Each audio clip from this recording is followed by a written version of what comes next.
সপ্তাহের শেষ কার্যদিবসে দেশের প্রধান পুঁজিবাজার ঢাকা স্টক এক্সচেঞ্জে মূল্যসূচকের বড় ধরনের পতন লক্ষ্য করা যাচ্ছে। এখন পর্যন্ত কমেছে বেশিরভাগ প্রতিষ্ঠানের শেয়ারের দাম। পুঁজিবাজারের খবর জানাতে যুক্ত আছেন আমাদের সহকর্মী শাহরিয়ার ইমন। ইমন, সপ্তাহ জুড়েই মূল্যসূচকের পতনের ধারাবাহিকতা ছিল। শেষ দিনে আরও বড় পতনের কারণ নিয়ে কি বলছেন বিনিয়োগকারীরা? হ্যাঁ ইয়াসমিন সুমনা, সপ্তাহের শেষ কার্যদিবসের লেনদেন চলছে দেশের প্রধান পুঁজিবাজার ঢাকা স্টক এক্সচেঞ্জে। আমরা দেখছি প্রথম 3 ঘন্টায় প্রায় সূচক 112 পয়েন্ট কমে মোট সূচক অবস্থান করছে, ডিএসইএক্স সূচক সেটি অবস্থান করছে 4712 পয়েন্টে। এছাড়া যদি আমরা দেখি যে লেনদেন হওয়া কোম্পানিগুলোর দিকে যদি একটু তাকাই, তাহলে সেক্ষেত্রে দেখব আজ লেনদেনের ক্ষেত্রে দাম বেড়েছে 12টি কোম্পানি শেয়ারের, আর দাম কমেছে 345টির, আর দামের কোনো তারতম্য ঘটেনি 25টি শেয়ারের ক্ষেত্রে। আর যদি আমরা লেনদেন ভলিউমের কথা বলি, লেনদেন ভলিউমে আমরা প্রথম 3 ঘন্টা দেখছি প্রায় লেনদেন হয়েছে ঢাকার বাজারে 245 কোটি টাকা। তো এই হচ্ছে মোটামুটি এখন পর্যন্ত প্রথম 3 ঘন্টার বাজারের চিত্র। যদি গতকালের অবস্থানটা একটু দেখি, সেক্ষেত্রে আমরা দেখছি গতকালকে আমরা দেশের প্রধান পুঁজিবাজার ঢাকা স্টক এক্সচেঞ্জের ডিএসইএক্স সূচক আপনার 47 পয়েন্ট কমে মোট সূচক ছিল 4825 পয়েন্টে। এছাড়া লেনদেন ভলিউম সেটি আমরা দেখছি প্রায় 290 কোটি টাকা। তো এই মোটামুটি বাজারের অবস্থা। বিনিয়োগকারীরা এবং ব্রোকারেজ হাউসরা বলছেন যে বাজারে আসলে সূচকের বড় ধরনের একটা দরপতন ঘটেছে।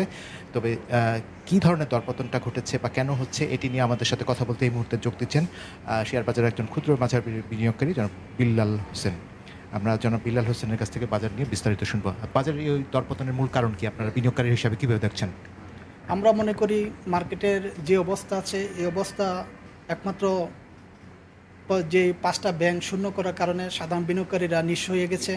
এছাড়া বিভিন্ন ক্ষেত্রে মার্কেটের যে পার ডে দিন দিন ডে বাই ডে পড়তেছে, সেটা যদি প্রত্যাশা আমরা ক্ষুদ্র বিনিয়োগকারী হিসাবে প্রত্যাশা করতেছি যে মার্কেট যাতে সে আগের জায়গায় চলে যায়।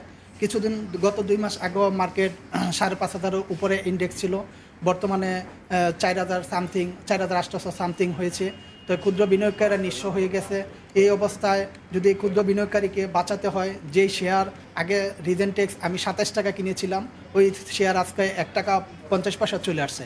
এরকম প্রত্যেক বিনিয়োগকারীরই, ক্ষুদ্র বিনিয়োগকারী যারা আমরা আছি সবাই নিঃস্ব হয়ে গেছি।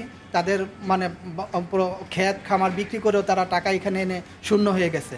এখানে একটি বিষয় আমি জানতে চাচ্ছি, সেটি হচ্ছে যে আপনি জানেন যে বাজারে নতুন মার্জিন বিধিমালা আপনার দেওয়া হয়েছে। তো নতুন মার্জিন বিধিমালা যেটি আছে, এর ফলে বাজারে কি অবস্থা দাঁড়িয়েছে? ওয়ালটন এখন দেশের সীমানা পেরিয়ে পৌঁছে গিয়েছে 50টিরও বেশি দেশে। ওয়ালটন, ঘরে ঘরে বিশ্বজুড়ে। নতুন মার্জিন বিনিয়োগের কারণে সাধারণ ক্ষুদ্র বিনিয়োগকারীরা যারা 5 লাখের নিচে, আমরা যারা ক্ষুদ্র ব্যবসায়ী আছি, তাদের জন্য এটা খুবই খারাপ অবস্থা। কারণ ফোর্স লোন করে তারা যখন শেয়ারের মার্কেট এভাবে পড়ে যায়, যে আজকে 127 পয়েন্ট পড়ে গেছে, তখন তারা যে হাউসগুলো তারা সেল দেয়, প্রেশার সেল দেওয়ার পরে আমরা শূন্য হয়ে যাই। তো এই ধরনের থেকেও রক্ষা করতে হবে। ক্ষুদ্র বিনিয়োগের দিকে তাকালে সাধারণ বিনিয়োগকারী যারা আছে, তারা মার্কেটে এখন তাদের মৃত্যু পর্যায়ে চলে গেছে। একটি বিষয় আপনার না বললেন না, সেটা হচ্ছে যে বাজারে কিন্তু একটি কথা প্রায় বলা হয় যে আপনার দেখে শুনে বুঝে বিনিয়োগ করুন। তো সেই জায়গাটা কিন্তু আপনার সচেতন বিনিয়োগকারী হিসেবে কিন্তু সেই জায়গায় গিয়ে আসা উচিত। আমরা সর্বপ্রথম তো কোম্পানি দেখে শুনে বিনিয়োগ করি। তো মার্কেট যখন পড়তে থাকে এরকম 2 মাস ধরে, তখন তো সাধারণ বিনিয়োগকারীরা ভালো একটা শেয়ার কেনার পরে, আমি ফর এক্সাম্পল যে কোনো একটা ভালো শেয়ার কিনলাম, কেনার পরে সে আস্তে আস্তে 2 টাকা করে পার ডে 3 টাকা 5 টাকা কমলো, 2 মাস ধরে কমতেছে, তখন তো মার্কেটে 1 টাকার নিচে শেয়ার চলে আসে।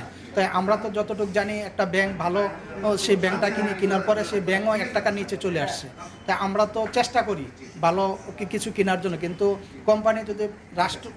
আপনাকে অশেষ ধন্যবাদ এতক্ষণ সময় দেওয়ার জন্য।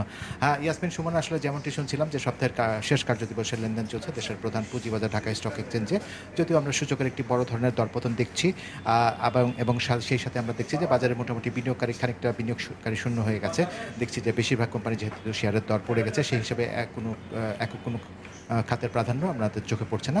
তো সব মিলিয়ে এখন পর্যন্ত এতটুকুই। তবে আগামী আরও 1.5 ঘন্টা লেনদেন আছে, 1.5 ঘন্টা পরে বোঝা যাবে যে বাজারের কী অবস্থা গিয়ে দাঁড়ায়।